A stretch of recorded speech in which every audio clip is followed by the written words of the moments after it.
नमस्कार मित्रांनो, श्री स्वामी समर्थ.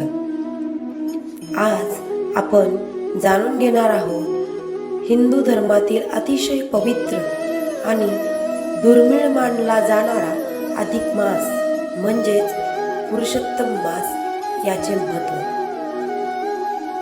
हा महिना का येतो, यात काय करावे आणि कोणते उपाय केल्याने भगवान विष्णूची कृपा मिळते. चला तर मग सुरू करूया. अधिक मास म्हणजे काय? हिंदू पंचांगानुसार चंद्रमास आणि सूर्यवर्ष यामध्ये थोडा फरक असतो.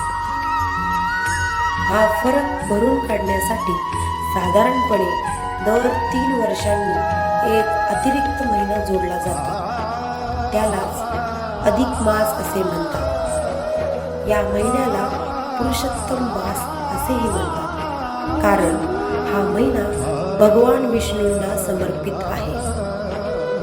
धार्मिक दृष्ट्या हा महिना अत्यंत पुण्यदायी मानला जातो. अधिक मासाचे धार्मिक महत्त्व. पुराणामध्ये सांगितले आहे की पूर्वी या महिन्याला कोणीही महत्त्व देत नव्हते. तेव्हा हा महिना भगवान विष्णूकडे गेला आणि दुःख व्यक्त केले. भगवान विष्णूने त्याला स्वतःचे नाव दिले, पुरुषोत्तम मास. तेव्हापासून हा महिना सर्वात पवित्र मानला जाऊ लागला. असे मानले जाते की या महिन्यात केलेली पूजा, जप, दान आणि उपवास याचे अनेक पटीने फळ मिळते. अधिक मासात काय करावे?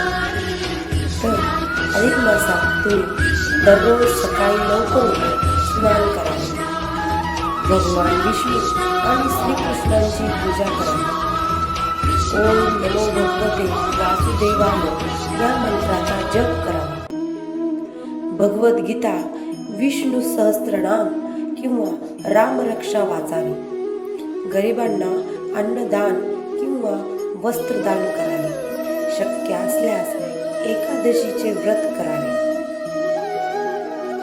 अधिक मासात काय टाळावे? तर अधिक मासात भांडण आणि वाईट विचार टाळावे, खोटे बोलणे, अपमान करणे टाळावे, तामसिक अन्न आणि वाईट सवयीपासून दूर राहावे.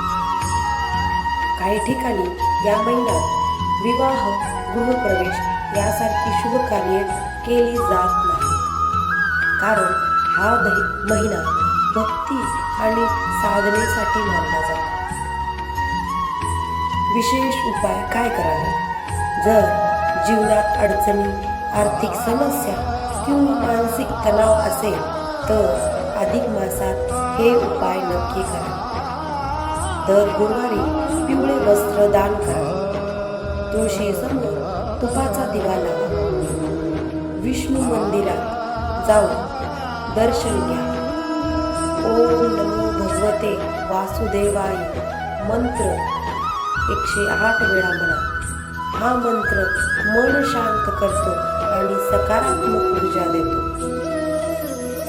मित्रांनो, अधिक मास हा फक्त अतिरिक्त महिना नसून आत्मशुद्धी, भक्ती आणि सत्कर्म करण्याची सुवर्ण संधी आहे. या पवित्र महिन्यात भगवान विष्णूंची भक्ती करा आणि आपल्या जीवनात सुख, शांती आणि समृद्धी आहे. व्हिडिओ आवडला असेल तर लाईक करा, शेअर करा आणि चॅनेलला सबस्क्राईब करायला विसरू नका. जय श्री कृष्ण. श्री